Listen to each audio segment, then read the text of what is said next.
Del Mar's $1 million Pacific Classic is one of the most storied mile-and-a-quarter horse races in American dirt racing. It's the same distance they'll run later this year in the Breeders' Cup Classic. Legends like California Chrome, Beholder, and Flightline all stamp their greatness here. But before we dive in, grab my free picks and handicapping worksheet, the exact system I use to spot the best horses in any race. So far this month, we're 5 for 8 with winners, and if you want to see the full potential of our card approach, our Travers full card customers and Prime Pick Pass members hit 8 out of 14, including 5 Pick 5 tickets and multiple exactas.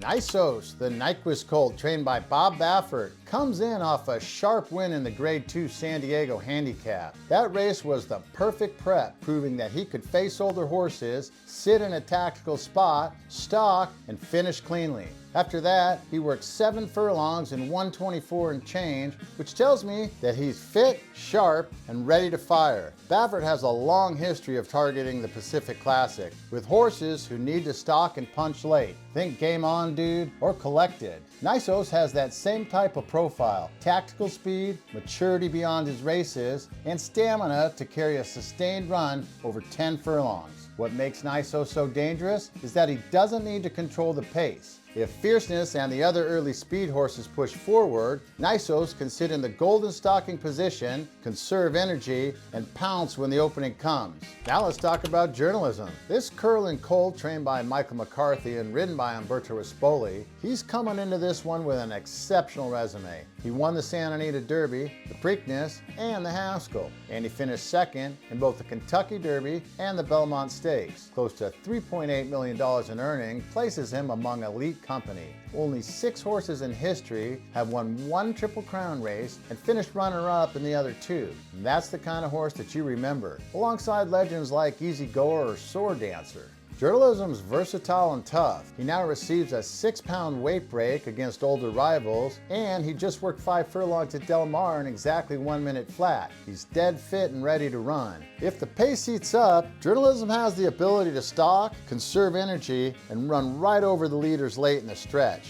And then there's Fierceness, trained by Todd Pletcher and ridden by Johnny Velazquez. He was the 2023 champion as a 2-year-old. He's racked up wins in the Florida Derby by over 13 lengths, setting a track record pace in the process. Fierceness is just one of those horses that has brilliance built in. He breaks fast, runs hard, and if left alone, he can carve out quick fractions and keep rolling. But here's the catch. When pressured, his energy drains late. He's dangerous if he clears and controls, but vulnerable if the early pace turns into a duel or multiple horses push up front. Even with all of his talent, he comes in as my 3rd choice, especially in a field with horses who can stalk and close efficiently.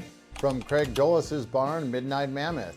Finished second in the Hollywood Gold Cup, his early pace figure shows that he'll be pressing the pace early, keeping Fierceness honest. But he's more of a setup horse than a true finisher. His job's going to be to influence how the speed unfolds, nothing more than that. Tarantino, trained by Peter Urton, is a pioneer of the Nile colt who finished 3rd in the San Diego. His early speed is legitimate, but he's more of a pace player than a contender for this win. He could sneak into 4th in the exotics, but again, asking him to beat the top 3 is kind of a stretch. Now let's set the table for the pace, because in a 10 furlong race, it can make or break a horse's trip. Tarantino is likely to push for the early lead, with Midnight Mammoth and Fierceness pressing right behind him. Nysos and Journalism will be stalking from just off the action. Now all of these speed horses have the tactical sense to keep things moderate. They're aggressive out of the gate, but they are smart enough not to burn themselves out too soon. And that sets up for a fair race where the most talented horse has the best chance to win. A quick pause before my top picks. Grab my free weekly picks and full handicapping worksheet. This is the exact system that I use to spot the best horse in any race. Over the past 2 months, we're 10 for 18 with winners, hitting multiple exactas along the way. Click the link in the description to get your free picks and worksheet and start targeting the horses that really matter.